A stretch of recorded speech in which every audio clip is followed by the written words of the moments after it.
ನಮಸ್ಕಾರ, ನಾನು ನಿಮ್ಮ ಲಕ್ಕೇಶ್ ಯಶ್. ಯೂಟ್ಯೂಬಲ್ಲಿ ನೀವು ಬೆಳೀತಾ ನಿಮಗೆ ಒಂದು ಕ್ವಶನ್ ಶುರು ಆಗುತ್ತೆ, ಆಯಿತಾ? ಆ ಒಂದು ಕ್ವಶನ್ನ ನೀವು ಯಾವ ಥರ ಫೇಸ್ ಮಾಡ್ತೀರಾ ಅದ್ರ ಮೇಲೆ ನಿಮ್ಮ ಒಂದು ಯೂಟ್ಯೂಬ್ ಜರ್ನಿ ನಿಂತಿರುತ್ತೆ. ಓಕೆ, ಈ ಒಂದು ಮಾತು ತುಂಬ ಸಿಂಪಲ್ ಅಂತ ಅನ್ನಿಸ್ಬೋದು, ಬಟ್ ತುಂಬ ಇಂಪ್ಯಾಕ್ಟ್ ಮಾಡುತ್ತೆ ನಿಮಗೆ. ಸೊ ಹೊಸ ಯೂಟ್ಯೂಬರ್ಸ್ಗಳು ಯಾರೆಲ್ಲ ಬರ್ತಾ ಇದ್ದೀರಾ, ಸೊ ನೀವು ಬೆಳೀತಾ ಒಳ್ಳೆ ವ್ಯೂಸ್ ಬರ್ತಾ ನಿಮ್ಗೆ ಆಡಿಯನ್ಸ್ಗಳು ಸಿಗ್ತಾ ಸೊ ನಿಮಗೆ ಒಂದು ಕ್ವಶನ್ಸ್ಗಳು ಬರೋದಕ್ಕೆ ಶುರು ಆಗುತ್ತೆ. ಏನು ಕ್ವಶನ್ ಅಪ್ಪ ಅಂತಂದರೆ, ಈ ಯೂಟ್ಯೂಬರ್ ಬಗ್ಗೆ ನಿಮ್ಮ ಅನಿಸಿಕೆ ಏನು, ಆಯಿತಾ? ಈ ಥರ ಕೇಳೋದಕ್ಕೆ ಶುರು ಮಾಡ್ತಾರೆ. ಓಕೆ, ಸೊ ಇವಾಗ ಹಲವಾರು ಯೂಟ್ಯೂಬರ್ಸ್ಗಳಿರ್ತಾರೆ ಕನ್ನಡದಲ್ಲಿ, ಬೇರೆ ಭಾಷೆಯಲ್ಲಿ. ಸೊ ಯಾರೋ ಒಬ್ಬರು ಅವರು ಫೇವ್ರೇಟ್ ಆಗಿರ್ತಾರೆ ನಿಮ್ಮ ಒಂದು ವ್ಯೂವರ್ಸ್ಗೆ. ಆ ವ್ಯೂವರು ನಿಮ್ಮ ಹತ್ರ ಕೇಳ್ತಾರೆ. ಈಗ ನೀವು ಲೈವಲ್ಲಿ ಕೂತಿರ್ತೀರಾ ಅಂತ ಅಂದ್ಕೊಳ್ಳಿ, ಈ ಒಂದು ಯೂಟ್ಯೂಬರ್ ಬಗ್ಗೆ ನಿಮ್ಗೆ ಏನು ಅನಿಸುತ್ತೆ ಅಂತ ಕೇಳ್ತಾರೆ. ಸೊ ಅವಾಗ ನೀವು ಯಾವುದೇ ಒಂದು ಸ್ಟೇಜಲ್ಲಿದ್ದರು, ನಿಮ್ಮ ಹತ್ರ 50,000 ಇರಲಿ, 60,000 ಸಬ್ಸ್ಕ್ರೈಬರ್ಸ್ ಇರಲಿ, 1 ಲಕ್ಷ, 2 ಲಕ್ಷ, 3 ಲಕ್ಷ, 1 ಮಿಲಿಯನ್ ಇದ್ರೂ ಕೂಡ ಆ ಒಂದು ಯೂಟ್ಯೂಬರ್ ತುಂಬ ಚೆನ್ನಾಗಿ ವೀಡಿಯೋ ಮಾಡ್ತಾರೆ. ಅವ್ರ ವೀಡಿಯೋ ನೋಡ್ತಾ ಇದ್ದರೆ ನಾನು ಕೂಡ ನೋಡ್ತೀನಿ, ತುಂಬ ಒಳ್ಳೆ ಕಂಟೆಂಟ್ ಕ್ರಿಯೇಟರ್ ಅಂತ ಅಂದ್ಬಿಡ್ಬೇಕು ನೀವು, ಆಯಿತಾ? ಮುಲ್ಲಾಜಿಲ್ದೇ ಅಂದ್ಬಿಡ್ಬೇಕು. ಯಾಕೆ ಅನ್ಬೇಕು ಅಂತ ಹೇಳ್ತೀನಿ ಕೇಳಿ. ಸೊ ನಿಮ್ಗೆ ಅವ್ರು ಇಷ್ಟ ಇಲ್ಲದೆ ಇರ್ಬೋದು, ಮನಸ್ಸಲ್ಲಿ ನಿಮ್ಗೆ ಅವ್ರು ಇಷ್ಟನೇ ಇಲ್ಲದೆ ಇರ್ಬೋದು, ಆಯಿತಾ? ಈಗ ನನಗೆ ಯಾರೋ ಒಬ್ರು ಇಷ್ಟ ಇಲ್ಲ ಅಂತ ಅಂದ್ಕೊಳ್ಳಿ. ಸೊ ಅವ್ರು ಇಷ್ಟ ಇಲ್ಲ ಅಂತ ನಾವು ಹೇಳೋಂಗಿಲ್ಲ. ಯಾಕೆ ಅಂತಂದರೆ ಅವರು ಶ್ರಮ ಪಟ್ಟಿರ್ತಾರೆ. ಆ ಒಂದು ಯೂಟ್ಯೂಬರ್ ಏನು 2 ಲಕ್ಷನೋ 3 ಲಕ್ಷ 4 ಲಕ್ಷನ ಮಾಡಿರ್ತಾರೆ ನೋಡಿ, ಅವರು ಶ್ರಮ ಪಟ್ಟಿರ್ತಾರೆ. ನಂತರನೇ ಅವರು ವೀಡಿಯೋಸ್ಗಳನ್ನ ಮಾಡಿರ್ತಾರೆ. ಸೊ ಅವ್ರು ಏನು ಮಾಡ್ತಾ ಇರ್ತಾರೆ ಅದಕ್ಕೆ ನಾವು ಬೆಲೆ ಕೊಡಬೇಕು. ಸೊ ಪರ್ಸ್ನಲಿ ನಿಮ್ಗೆ ಏನಾದರೂ ಇರಲಿ, ಅವ್ರು ನಿಮ್ಗೆ ಇಷ್ಟ ಇಲ್ಲದೆ ಇರಲಿ, ಇಷ್ಟ ಅಂತಲೇ ಹೇಳಬೇಕು. ಓಕೆ, ಅವ್ರು ಕೇಳೋದು, ಆಡಿಯನ್ಸ್ಗಳು ಕೇಳೋದು ಆ ಒಂದು ಯೂಟ್ಯೂಬರ್ ಬಗ್ಗೆ ನಿಮ್ಮ ಅನಿಸಿಕೆ ಏನು ಅಂತ ಕೇಳ್ತಾರೆ. ಸೊ ಆ ಒಂದು ಯೂಟ್ಯೂಬರ್ ಅಂತಂದರೆ ಆ ಒಂದು ಯೂಟ್ಯೂಬಲ್ಲಿ ಅವ್ರು ಏನು ಮಾಡ್ತಾವ್ರೆ ಅದ್ರ ಮೇಲೆ ನೀವು ಆ ಬೇಸಿಸ್ ಮೇಲೆ ನೀವು ಅವ್ರಿಗೆ ಹೇಳಬೇಕು. ಸೊ ನಿಮ್ಮ ಪರ್ಸ್ನಲ್ ಹೇಳ್ಬಾರ್ದು. ಈಗ ನಮ್ಗೆ ಇಷ್ಟ ಇಲ್ಲ ಅಂತಂದರೆ ಇಷ್ಟ ಇಲ್ಲ ಅಂತ ಹೇಳ್ಬಾರ್ದು. ಯಾಕೆ ಅವ್ನ ಕಂಟೆಂಟ್ ಇಷ್ಟ ಆಗಲ್ವಾ, ಇಷ್ಟ ಆಗುತ್ತೆ ಅಂತಲೇ ಹೇಳ್ಬೇಕು, ಆಯಿತಾ? ಮೋರೋವರ್ ನಿಮ್ಗೆ ಏನಂತಂದರೆ ಎಲ್ಲರೂ ಕೂಡ ಗೌರವಿಸ್ಬೇಕು, ಎಲ್ಲರೂ ರೆಸ್ಪೆಕ್ಟ್ ಮಾಡಿ, ಆಯಿತಾ? ಈಗ ನನ್ನನ್ನು ತುಂಬ ಜನ ಟ್ರೋಲ್ ಮಾಡಿರೋರು ಇದ್ದಾರೆ. ಸೊ ನಾನು ಅವ್ರು ಇದುವರೆಗೂ ರೆಸ್ಪೆಕ್ಟ್ ಮಾಡ್ತೀನಿ, ಇಲ್ಲಿವರೆಗೂ ಮುಂದೆನೂ ರೆಸ್ಪೆಕ್ಟ್ ಮಾಡ್ತೀನಿ, ಆಯಿತಾ? ಅವ್ರ ಕಂಟೆಂಟ್ ಇಷ್ಟ, ಓಕೆ, ಸೂಪರಾಗಿ ಮಾಡ್ತಾರೆ. ಆದರೆ ನನ್ನ ಬಗ್ಗೆ ಏನೋ ಮಾಡಿರ್ತಾರೆ, ಅವ್ರು ಇಷ್ಟ ಆಗಿಲ್ಲ ಅಂತ ಅಂದ್ಕೊಳ್ಳಿ, ಪರ್ಸ್ನಲಿ ಅವ್ರು ಇಷ್ಟ ಆಗಿಲ್ಲ, ಅದು ಪರ್ಸ್ನಲ್ ಆಗಾಯಿತು, ಆಯಿತಾ? ಬಟ್ ಅವ್ರ ಕಂಟೆಂಟ್ ಮೇಲಲ್ಲ ನನಗೆ ದ್ವೇಷ. ಸೊ ಆದ್ದರಿಂದ ನಿಮ್ಮನ್ನ ಕೇಳೋರು ಬರ್ತಾರೆ, ಹೊಸ ಯೂಟ್ಯೂಬರ್ಸ್ಗಳು ಅಥವಾ ನಿಮ್ಮ ಒಂದು ವ್ಯೂವರ್ಸ್ಗಳು ಕೆಲವೊಂದು ಸಲ ಕೇಳ್ತಾರೆ, ಈ ಒಂದು ಯೂಟ್ಯೂಬರ್ ಬಗ್ಗೆ ನಿಮ್ಮ ಅನಿಸಿಕೆನು ಅಂತ. ಸೊ ತುಂಬ ಜನ ಏನು ಮಾಡ್ತಾರೆ ಅಂತಂದರೆ, ಆ ಯೂಟ್ಯೂಬರ್ ನಮ್ಗೆ ಇಷ್ಟ ಇಲ್ಲ ಅಂತಂದ್ಬಿಡ್ತಾರೆ. ಓಕೆ, ಅಲ್ಲಿಂದ ಶುರುವಾಗುತ್ತೆ.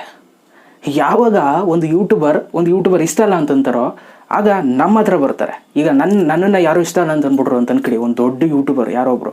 ಸೊ ಇಷ್ಟ ಇಲ್ಲ ಅಂದಾಗ ನನ್ನ ಹತ್ರ ಬಂದು ಕೇಳ್ತಾರೆ, ಬ್ರೋ ಯಾಕೆ ನೀವು ಅಂದರೆ ಅವ್ರಿಗೆ ಇಷ್ಟ ಇಲ್ವಂತೆ, ಯಾಕೆ ಅಂತ ನನ್ನನ್ನು ಕೇಳ್ತಾರೆ. ಸೊ ಕಾರಣ ಯಾರು ಹೇಳಬೇಕು, ನಾನು ಹೇಳ್ಬೇಕಾ ಅವ್ರು ಹೇಳ್ಬೇಕಾ? ಉತ್ತರ ಕೊಡ್ತಾರೆ ನೋಡಿ, ಅವ್ರು ಹೇಳಬೇಕು. ಇಷ್ಟ ಇಲ್ಲ ಅಂತ ಹೇಳ್ತಾರೆ ನೋಡಿ, ಅವ್ರು ಹೇಳಬೇಕು ಯಾಕೆ ಇಷ್ಟ ಇಲ್ಲ ಇವರು ಅಂತ ಅವ್ರು ಹೇಳಬೇಕು. ಬಟ್ ಆಡಿಯನ್ಸ್ಗಳು ಕೇಳೋದು ನಿಮ್ಮನ್ನು. ಓಕೆ, ಸೊ ಆದ್ದರಿಂದ ಹೊಸ ಯೂಟ್ಯೂಬರ್ಸ್ಗಳು ಯಾರೆಲ್ಲ ಬರ್ತಾ ಇದ್ದೀರಾ, ಯಾರನ್ನೂ ಕೂಡ ದ್ವೇಷಿಸೋದಕ್ಕೆ ಹೋಗ್ಬೇಡಿ, ಆಯಿತಾ? ಎಲ್ಲರೂ ರೆಸ್ಪೆಕ್ಟ್ ಮಾಡಿ, ಎಲ್ಲರೂ ಒಳ್ಳೆಯವರಾಗಿ ನೋಡ್ಕೊಳ್ಳಿ, ಎಲ್ಲರೂ ಕರೆಕ್ಟಾಗಿ ಇಟ್ಕೊಳ್ಳಿ. ಆ್ಯಂಡ್ ನೀವು ಎಷ್ಟೇ ಒಳ್ಳೆಯವರಾಗಿದ್ರೂ ಕೂಡ ಒಂದಷ್ಟು ಡಿವೈಡ್ ಆಗುತ್ತೆ. ನೀವೆಷ್ಟೇ ಚೆನ್ನಾಗಿ ವೀಡಿಯೋಸ್ಗಳನ್ನ ಮಾಡಿದ್ರು ಒಂದಷ್ಟು ಜನ ಯೂಟ್ಯೂಬರ್ಸ್ ಇಷ್ಟಪಡುವಂಥ ಯೂಟ್ಯೂಬರ್ಸ್ ಈ ಕಡೆಗೆ ಬರ್ತಾರೆ, ಇಷ್ಟಪಡದೇ ಇರುವಂಥ ಯೂಟ್ಯೂಬರ್ಸ್ ಈ ಕಡೆಗೆ ಬರ್ತಾರೆ.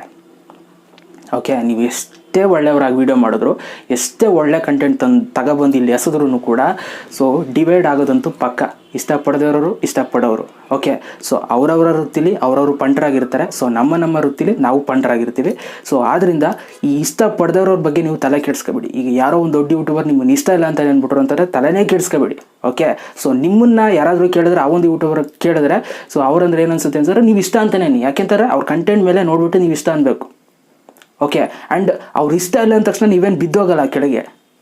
ಯಾರೋ ದೊಡ್ಡ ಯೂಟ್ಯೂಬರ್ ನೀವು ಇಷ್ಟ ಇಲ್ಲ ಅಂದ್ಬಿಟ್ರೆ ಸೊ ನೀವೇನು ಕೆಳಗೆ ಉಂಟಾಗಲ್ವಲ್ಲ, ನಿಮಗೆ ಆದಂಥ ಒಂದು ಆಡಿಯನ್ಸ್ಗಳು ಇರ್ತಿರ್ತಾನೆ. ಸೊ ಅವ್ರನ್ನ ಇಂಪ್ರೆಸ್ ಮಾಡಿ, ಆಡಿಯನ್ಸ್ಗಳಿಗೋಸ್ಕರ ನಾವು ವೀಡಿಯೋ ಮಾಡಬೇಕು. ಯಾರೋ ಯೂಟ್ಯೂಬರ್ಸ್ಗಳನ್ನ ಮೆಚ್ಚಿಸ್ಕೋದಕ್ಕೆ ನಾವು ವೀಡಿಯೋ ಮಾಡಬಾರ್ದು. ಓಕೆ, ಇದನ್ನು ಅರ್ಥ ಮಾಡ್ಕೊಳ್ಳಿ. ನಾವು ಮೇಯ್ನಾಗಿ ಕಾನ್ಸೆಪ್ಟ್ನ ಇಟ್ಕೋಬೇಕಾಗಿರೋದು ಆಡಿಯನ್ಸ್ಗಳ ಮೇಲೆ. ನಮ್ಮ ಚಾನಲ್ಗೆ ಎಷ್ಟು ಜನ ಆಡಿಯನ್ಸ್ಗಳಿದ್ದಾರೆ, ಸೊ ಎಲ್ಲೆಲ್ಲಿದ್ದಾರೆ, ಇನ್ನೂ ಸಿಗದೇ ಇರೋರು ಎಲ್ಲಿದ್ದಾರೆ, ಸೊ ಅವರು ನುಡಿಕೋಬೇಕು. ಈಗ ನನ್ನ ಕೆಲಸ ಏನು ಅಂತಂದರೆ ಸಿಂಪಲಾಗಿ ಹೇಳ್ಬಿಡ್ತೀನಿ ನೋಡಿ. ನಾನು ಮುಂಚೆ ಎಲ್ಲ ನನ್ನ ಬಗ್ಗೆ ಯಾರಾದರೂ ಒಬ್ರು ಏನಾದರೂ ಸ್ವಲ್ಪ ಅಕ್ಕಪಕ್ಕ ಹಿಂಗೇನಾದ್ರು ಮಾತಾಡೋದು ಏನಾದ್ರು ನಾನು ಕಂಡಿದ್ದರೆ ಸೊ ಅವ್ರ ಬಗ್ಗೆ ನಾನು ವೀಡಿಯೋ ಮಾಡಿಬಿಡ್ತಿದ್ದೆ, ಆಯಿತಾ? ಇವ್ರು ನನ್ನ ಬಗ್ಗೆ ಮಾತಾಡ್ಬಿಟ್ಟವ್ರೆ ಹಾಗೆ ಅಂತ ಅಂದ್ಬಿಟ್ಟು ನಾನು ಮಾಡ್ತಿದ್ದೆ. ಬಟ್ ಇವಾಗ ಅವ್ರು ವೀಡಿಯೋ ಮಾಡಿದ್ರೂ ಕೂಡ ವೀಡಿಯೋ ಓಪನೇ ಮಾಡೋಕ್ಕೆ ಹೋಗಲ್ಲ ನಾನು. ಅವ್ರು ಎಷ್ಟೇ ಚೆನ್ನಾಗಿ ನಾನು ತಮ್ಮನೇಲಿ ಹಾಕಿದ್ರು ಕೂಡ ನಾನು ಕ್ಲಿಕ್ ಮಾಡಿ ನೋಡೋಕ್ಕೆ ಹೋಗಲ್ಲ. ಯಾಕೆ ಅಂತಂದರೆ ಒಂದು ಸಲ ಒಂದು ವ್ಯಕ್ತಿಗೆ ಇಷ್ಟ ಇಲ್ಲ ಅಂತಂದರೆ ಇಷ್ಟನೇ ಇಲ್ಲ ಅವನಿಗೆ, ಆಯಿತಾ. ಸೊ ಅದರಿಂದ ತಲೆನೇ ಕೆಡಿಸ್ಕೊಬೇಡಿ. ಈಗ ನನ್ನ ಕೆಲಸ ಏನು ಅಂತ ಹೇಳ್ಬಿಡ್ತೀನಿ ಕೇಳಿ. ನಾನು ಇಲ್ಲಿ ಫೋಕಸ್ ಇಟ್ಟಿರೋದು ಆಡಿಯನ್ಸ್ಗಳ ಮೇಲೆ ಮಾತ್ರ. ಓಕೆ, ತುಂಬ ಜನ ಕೇಳ್ತಾ ಇರ್ತೀರಾ, ಬ್ರೋ ಆ ಒಂದು ಯೂಟ್ಯೂಬರ್ ನೀವು ಇಷ್ಟ ಇಲ್ವಂತೆ, ಯಾಕೆ ನೀವು ಹೇಳಿ ಉತ್ತರ ಹೇಳಿ ಅಂತ ಹೇಳ್ತಾ ಇರ್ತೀರಾ. ಸೊ ನನಗೆ ಅದು ಯಾವುದು ಕಿವಿಗೆ ಬೀಳ್ತಾ ಇಲ್ಲ, ಆಯಿತಾ. ನನಗೆ ನನ್ನ ಕಣ್ಣಿಗೆ ಬಿದ್ದಿರೋದು ಆಡಿಯನ್ಸ್ಗಳು. ಈಗ ಎಕ್ಸಾಂಪಲ್ ನಮ್ಮೂರು ಮದ್ದೂರು, ಆಯಿತಾ. ಇಲ್ಲಿ ಹೋದರೆ ದೊಡ್ಡಿ, ಕೆಮ್ಮದೊಡ್ಡಿ, ಚಿಕ್ಕರಸಿಂಕೆರೆ, ದೊಡ್ಡರಸಿಂಕೆರೆ. ಸೊ ಇಲ್ಲೆಲ್ಲ ಯಾರ್ಯಾರೋ ಇರ್ತಾರೆ ವ್ಯಕ್ತಿಗಳು. ಸೊ ಅವ್ರಿಗೆ ನಾನು ಇನ್ನೂ ತಲುಪಿರಲ್ಲ. ಸೊ ಅವ್ರನ್ನ ಹಿಡ್ಕೊಂಡು ಬಂದು ಕೂರಿಸ್ಕೋಬೇಕು ನನ್ನ ಚಾನಲ್ಗೆ. ಆ ಕೆಲಸಕ್ಕೋಸ್ಕರ ನಾನು ಮಾಡ್ತಾಯಿದ್ದೀನಿ. ಓಕೆ, ಆ ಕೆಲಸದಲ್ಲಿ ನಾನು ಫೋಕಸ್ ಆಗಿದ್ದೀನಿ, ಆಯಿತಾ. ಎಲ್ಲೋ ಬೆಳೆದಿರೋರು ದೊಡ್ಡ YouTubers 1 million, 2 million, 3 million, 4 million ಇವ್ರನ್ನ ಮೆಚ್ಚಿಸೋದಕ್ಕೋಸ್ಕರ ನಾನು ವೀಡಿಯೋ ಮಾಡ್ತಾಯಿಲ್ಲ. ಓಕೆ, ಕಾನ್ಸೆಪ್ಟ್ನ ಮಡಿಕೊಳ್ಳಿ ಮೈಂಡಲ್ಲಿ. ನಾವು ಬೆಳೆದಿರೋರನ್ನ ಮೆಚ್ಚಿಸ್ಬಾರ್ದು. ಓಕೆ, ಇವಾಗ ಸಿನಿಮಾ ರಂಗಕ್ಕೆ ಒಂದು ಎಕ್ಸಾಂಪಲ್ ಕೊಡೋದಾರೆ. ಈಗ ಯಶ್ ಅವರು ದರ್ಶನ್ ಅವ್ರನ್ನ ಮೆಚ್ಚಿಸೋದಕ್ಕೆ ಹೋಗ್ಬಾರ್ದು. ಅವ್ರ ಕೆಲಸ ಎಲ್ಲರನ್ನೂ ಇಷ್ಟಪಡೋಂಗೆ ಮಾಡಬೇಕು. ಸೊ ಆಟೋಮೆಟಿಕಲಿ ನೀವು ವೀಡಿಯೋಸ್ಗಳನ್ನ ಮಾಡ್ತಾ ಜನಗಳಿಗೆ ರೀಚ್ ಆಗ್ತಾ ಒಳ್ಳೆ ಕಂಟೆಂಟ್ ಕೊಡ್ತಾ ಯಾವಾಗ ಆಡಿಯನ್ಸ್ಗಳು ನಿಮಗೆ ರೆಸ್ಪೆಕ್ಟ್ನ ಕೊಡೋದಕ್ಕೆ ಶುರು ಮಾಡ್ತಾರೆ, ಅಲ್ಲಿ ಅಕ್ಕಪಕ್ಕ ಇರುವಂಥ ವ್ಯಕ್ತಿಗಳು ಕೂಡ ನಿಮ್ಮನ್ನು ಇಷ್ಟಪಡೋದಕ್ಕೆ ಶುರು ಮಾಡ್ತಾರೆ. ಆ್ಯಂಡ್ ದೊಡ್ಡ ದೊಡ್ಡ ಯೂಟ್ಯೂಬರ್ಸ್ಗೂ ಕೂಡ ಆ ಒಂದು ವೀಡಿಯೋಸ್ಗಳು ತಲುಪಿ ಅವರು ಕೂಡ ನಿಮ್ಮನ್ನು ನೋಡಿ ಹೆಮ್ಮೆ ಪಡ್ತಾರೆ.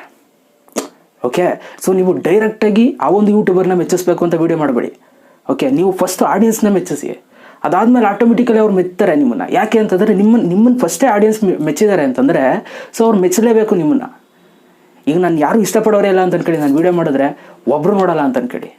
ಸೊ ಯಾರು ಬೆಲೆ ಕೊಡ್ತಾರಾ? ದೊಡ್ಡವರು, ಬೆಳೆದಿರೋರು ಖಂಡಿತವಾಗ್ಲೂ ದೇವರನ್ನೇ ಬೆಲೆ ಕೊಡಲ್ಲ. ಸೊ ಅದೇ ನೀವೇನಾದರೂ ಮಾಡಿ, ಏಯ್ ಗುರು ಅವ್ರ ಹತ್ರ ಆಡಿಯನ್ಸ್ ಅವರ ಗುರು ಬೆಲೆ ಕೊಡೋಣ, ಸೊ ಅವರು ಏನೋ ಮಾಡೋರೆ ಅಂತಂದ್ಬಿಟ್ಟು ಬೆಲೆ ಕೊಡ್ತಾರೆ. ಸೊ ಆದ್ದರಿಂದ ನಾನು ವ್ಯೂವರ್ಸ್ಗಳಿಗೆ, ಯೂಟ್ಯೂಬರ್ಸ್ಗಳಿಗೆ ನಾನು ಹೇಳುವಂಥ ಮಾತೇನಪ್ಪ ಅಂತಂದರೆ, ವ್ಯೂವರ್ಸ್ಗಳು ನೀವೇನು ಸಪೋರ್ಟ್ ಮಾಡ್ತಾ ಇರ್ತೀರಾ, ಸೊ ಎಲ್ರಿಗೂ ಸಮವಾಗಿ ಸಪೋರ್ಟ್ ಮಾಡಿ, ಆಯಿತಾ. ಯಾರಿಗೂ ಜಾಸ್ತಿನೂ ಇದು ಮಾಡಬೇಡಿ, ಕಮ್ಮಿನೂ ಇದು ಮಾಡಿಬಿಡಿ, ಎಲ್ರಿಗೂ ಈಕ್ವಲ್ ಆಗಿ ಸಪೋರ್ಟ್ ಮಾಡಿ. ಓಕೆ, ಆ್ಯಂಡ್ ಹೊಸ ಯೂಟ್ಯೂಬರ್ಸ್ ಯಾರೆಲ್ಲ ಬರ್ತಾ ಇದ್ದೀರಾ, ನೀವುಗಳು ಯಾರ ಬಗ್ಗೆನೂ ಕೂಡ ಕೆಟ್ಟದಾಗಿ ಮಾತಾಡೋದಕ್ಕೆ ಹೋಗ್ಬೇಡಿ. ಸೊ ಅವ್ರು ನನಗಿಷ್ಟ ಇಲ್ಲ, ಇವ್ರು ನನಗಿಷ್ಟ ಇಲ್ಲ ಅಂತ ಅನ್ಬೇಡಿ. ಎಲ್ಲರೂ ಇಷ್ಟಪಡಿ, ಎಲ್ಲರೂ ರೆಸ್ಪೆಕ್ಟ್ ಮಾಡಿ. ಓಕೆ, ಎಲ್ರಿಗೂ ರೆಸ್ಪೆಕ್ಟ್ ಕೊಡಿ. ಓಕೆ, ಅದು ನಿಮ್ಮನ್ನ ಬೇರೆ ಒಂದು ಲೆವೆಲ್ಗೆ ತಗೊಂಡೋಗುತ್ತೆ ಖಂಡಿತವಾಗ್ಲು. ಸೊ ಮತ್ತೆ ಸಿಗ್ತೀನಿ. ಎಲ್ರಿಗೂ ಬಾಯ್. ಜೈ ಹಿಂದ್, ವಂದೇ ಮಾತರಂ.